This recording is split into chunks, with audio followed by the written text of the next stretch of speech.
आदि कैलाश और ओम पर्वत के बाद अब हम उन रास्तों की तरफ बढ़ रहे थे जिनका नाम शायद ही लोगों ने सुना हो। नेपाल और तिब्बत की सीमा से लगकर बसी एक शांत और खूबसूरत जगह, दारमा वैली। इसी वैली में पंचाचूली के पहाड़ हैं और कई साल पुराने गांव जहां आज हमें पहुंचना था। अगर आप धारचूला से आते हो तो धारचूला से लगभग 18 किलोमीटर पर तवा घाट आता है। यहीं से एक रास्ता आदि कैलाश की तरफ जाता है और दूसरा रास्ता पंचाचूली और दारमा वैली की तरफ। हम सुबह काफी जल्दी गुंजी से निकल चुके थे। टेम्परेचर काफी लो था। थोड़ी ही दूर आगे बढ़े थे कि रोड ब्लास्टिंग का काम चल रहा था। सड़क बंद थी और हमें रुकना पड़ा, लगभग 3 घंटे।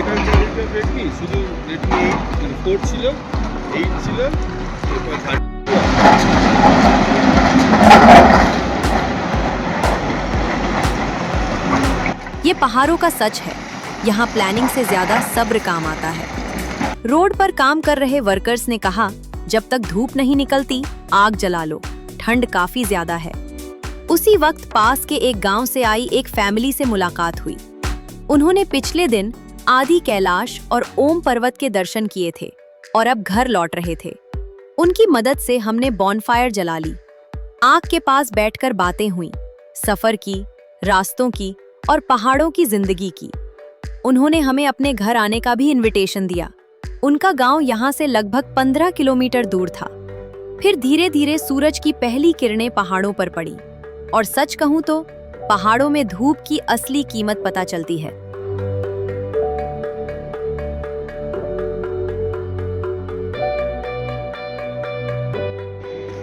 इसे पुमा कहते हैं।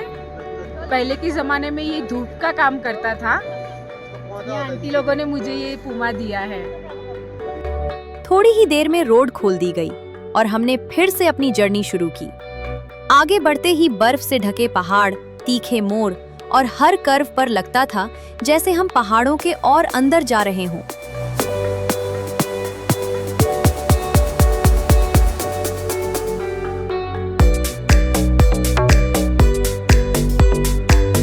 तवा घाट ब्रिज पर पहुंचकर हमने राइट टर्न लिया दारमा वैली की तरफ, जो तवा घाट से लगभग 50 किलोमीटर दूर है।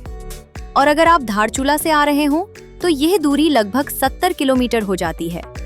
और यहीं से रोड कंडीशन ने हमें थोड़ा सरप्राइज कर दिया। इसी रूट पर एक और जगह लैंडस्लाइड की वजह से रोड बंद थी। इस बार लगभग 1 घंटा और रुकना पड़ा। उसके बाद हमने डिसाइड किया, अब बिना रुके चलते रहेंगे। कुछ ही दूर आगे धौली गंगा पर बना हाइड्रो पावर डैम दिखा। पानी का फ्लो और पहाड़ों के बीच ये स्ट्रक्चर अलग ही कॉन्ट्रास्ट क्रिएट कर रहा था। रास्ता काफी रफ था, फुल ऑफ रोड, ओम पर्वत के रास्ते से भी ज्यादा कठिन। हर थोड़ी ही देर में वाटर क्रॉसिंग्स आ जाती थी।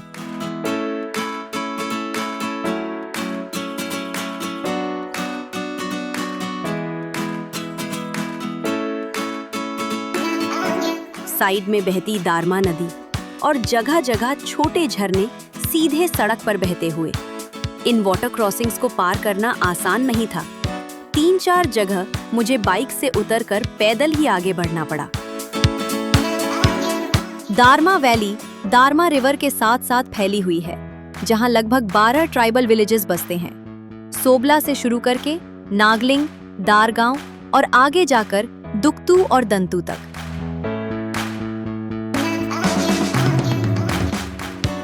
नागलिंग गांव के लोगों का मानना है कि पहाड़ पर बने यह सांप जैसे निशान एक बहुत पौराणिक कहानी से जुड़े हुए हैं और इसी कहानी की वजह से इस गांव का नाम नागलिंग पड़ा।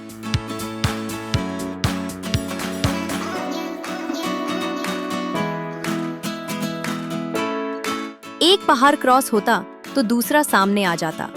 ब्रेक लेने का मन ही नहीं हो रहा था।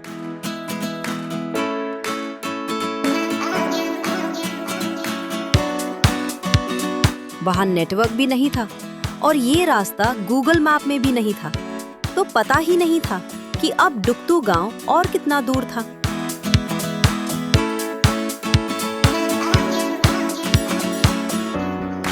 थोड़ी आगे हमें एक भेड़ बकरी चराने वाले अंकल मिले। उनसे पूछा तो पता चला अभी और 14 किलोमीटर आगे जाना है।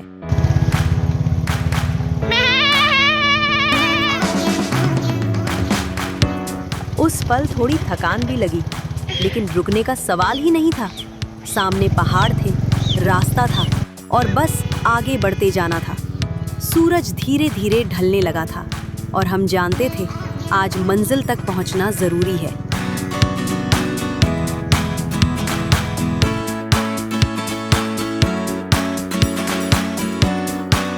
शाम धीरे धीरे घिरने लगी और उसी वक्त दूर से पंचाचूली पीक्स पहली बार दिखी।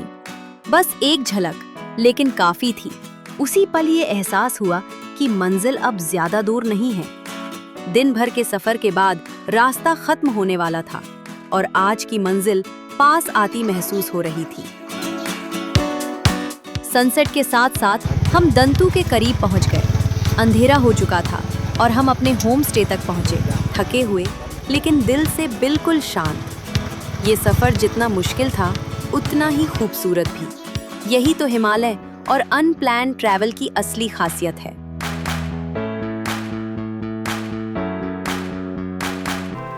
फाइनली हम पहुंच गए डांतू। पीछे पंचाचूली पीक पूरा दिखाई दे रहा है, जो कि अभी हम लोग लेट नाइट पहुंचे हैं। रास्ते में काम चालू था तो 3 घंटा हम लोग वहाँ पे अटक गए थे और हम लोग आ रहे थे आदि कैलाश से।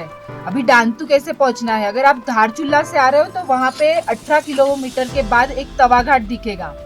तवा घाट से एक रास्ता जाता है आदि कैलाश और एक जाता है पंचाचूली पीक, जो ये डांतू उसका बेस कैंप है। डांतू है, डुगतू है, तो ये तवा घाट से 50 किलोमीटर है, बट ये 4 घंटा तो लग ही जाता है। तो बी प्रिपेयर। और हमारे सब शूज भी भीग गए जो हमने अभी सुखाने रखे हैं, क्योंकि कल सुबह वापस पंचाचूली पीक ट्रैक भी तो करना है। अभी डांतू में हम लोग एक मड हाउस में रुके हैं, जो मैं कल सुबह आपको दिखाती हूँ। आपको यहाँ पे होटल, होम स्टे भी मिल जाएगा, बट ये मड हाउस भी बहुत ब्यूटीफुल है, बहुत ही पुराना है। चूल्हे पर बना गरम खाना मिला। लंबे और ठंडे दिन के बाद वो खाना वाकई बहुत सुकून देने वाला था। थकान भी उतर गई। मिलते हैं अगले वीडियो में पंचाचूली बेस कैंप के ट्रैक पर।